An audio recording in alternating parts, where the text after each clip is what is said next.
what exactly um,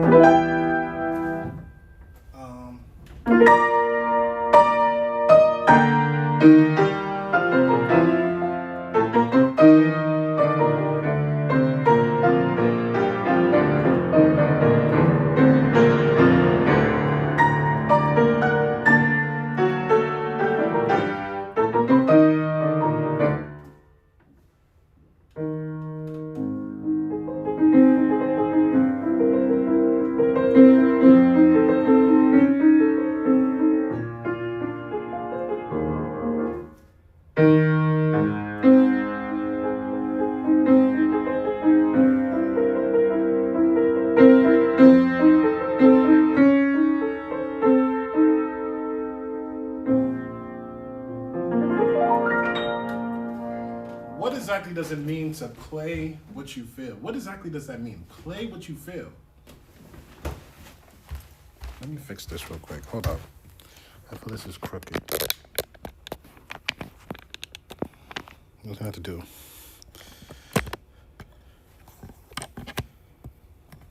This is all bloopers. Okay. Start from the beginning again.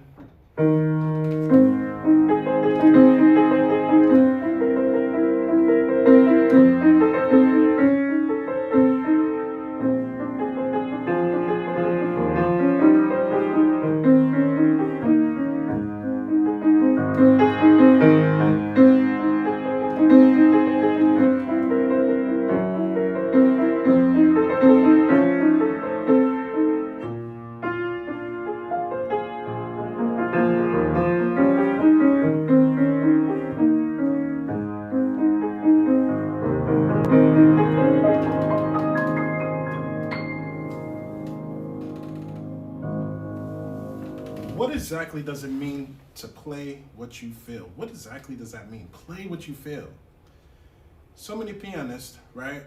They start off with a new piece that they're working on, right? They go through the notions of learning this music, going through the headaches of practicing and practicing and practicing, only to play an interpretation of the music that they feel like their favorite pianist would play or their favorite composer would play, right?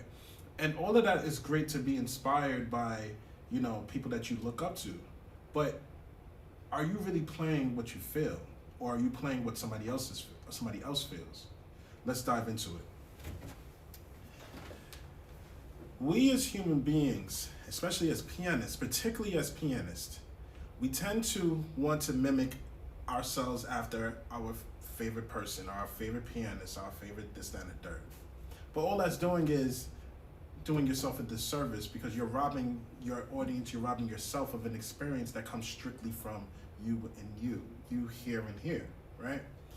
So that's why it's very important to understand the concept of playing what you feel, not what somebody else feels. Now, what does that mean?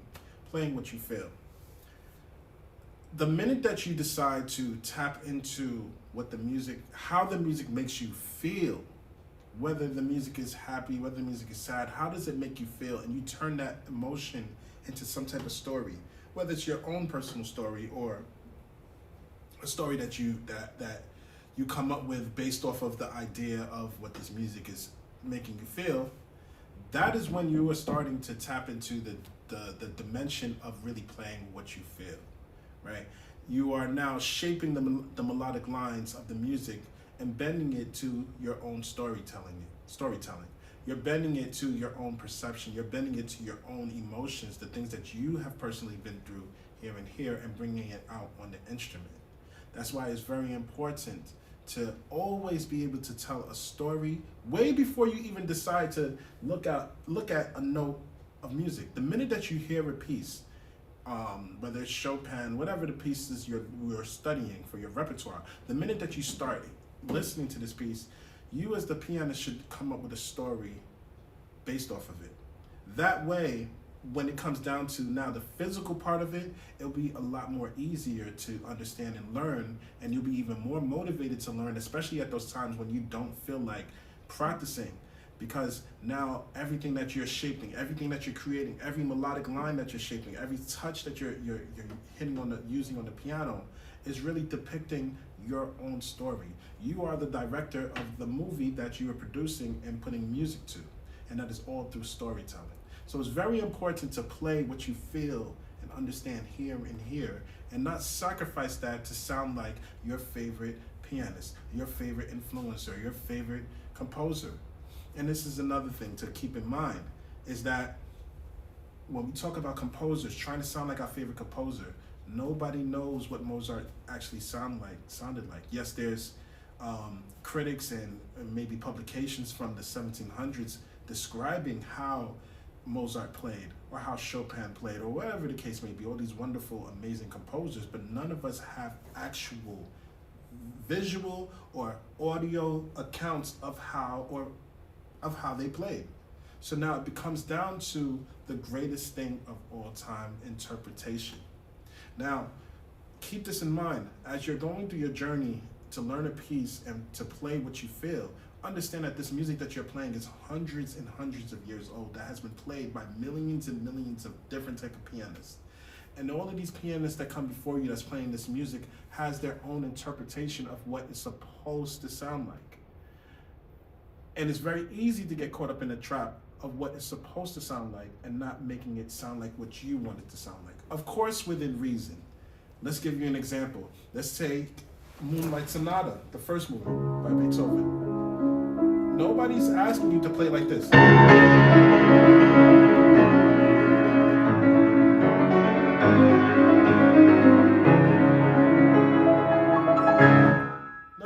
You could do that, but that's really taking away the essence of what the piece is about.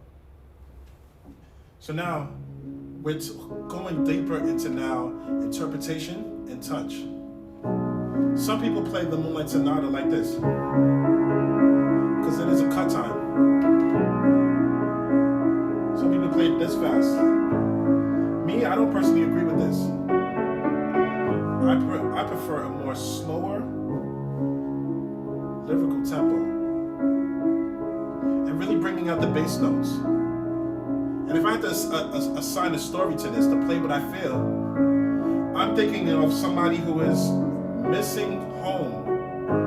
They're on a journey coming back home, but there's so many things that they have to contend with. And no matter what they do, it seems like they can never get over. Right? So it gives it a sense of longing to get back home.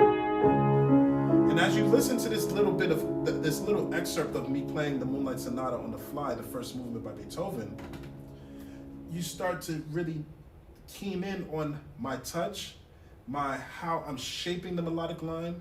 Am I using a lot of pedal? Am I using some pedal? Am I using both pedals? These are the different things that you start to realize for yourself when you listen to other people play certain pieces, right? Because we can all get inspiration from our favorite pianists, but at the same time, we have to be the one who produces what we feel in here, right? So that's very important, to always play what you feel, not what somebody else wants, not what this person wants, that one. It's not meant for them, right? Even if you have professors, you have teachers. Your professor's job and your teacher's job is to help you shape and mold the ideas of this music, right? But then eventually there comes a time when the training wheels come off and you have to let go of your professor's hand and you have to stand on your own 2 feet as a pianist, whether you're male, female, whatever, right?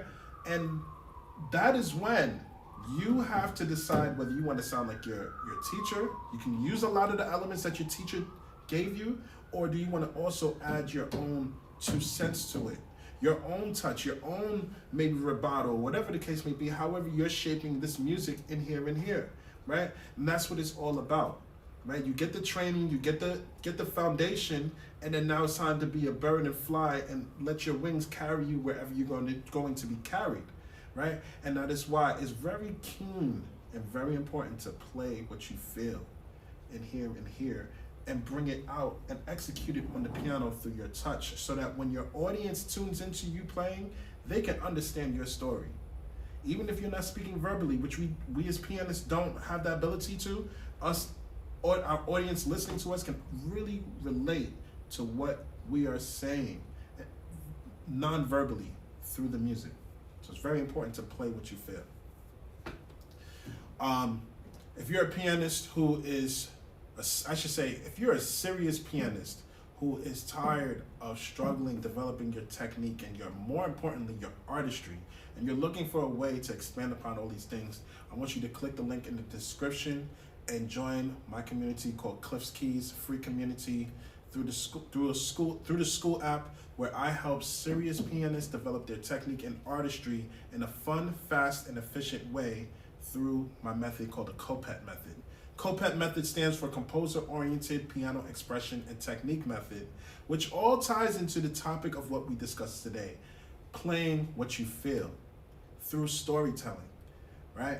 And to give you a little bit more synopsis of what the COPET Method does and how it's helped hundreds of pianists and definitely myself, is if you are working on scales, you're working on a specific technique or arpeggios, instead of just drilling them over and over like this, like we're doing here, and you're now creating using storytelling. You're composing using these scales, composing using arpeggios to help you learn how to shape melodic lines, as well as how to work on your artistry as a pianist. Too many times we separate technique from artistry when we're working on repertoire, right? Which, of course, at times you have to do that because there are times where you have to really work on the technical aspect of it. But then, where does the artistry come in? Usually the artistry comes in afterwards. In Cliff's Keys, I teach you how to blend both together at the same time so that you can be a more efficient pianist, right? You have your artistry, you have your technique, you have your artistry, technique, all that blended together so that you can be the best pianist that you can be. So with all that being said, if you are a frustrated pianist, tired of hitting your head on the wall because you can't develop your technique, or your technique and artistry can't get better, head to the link in my description and join Cliff's Keys today. I love y'all. Take care. Thank you for tuning in.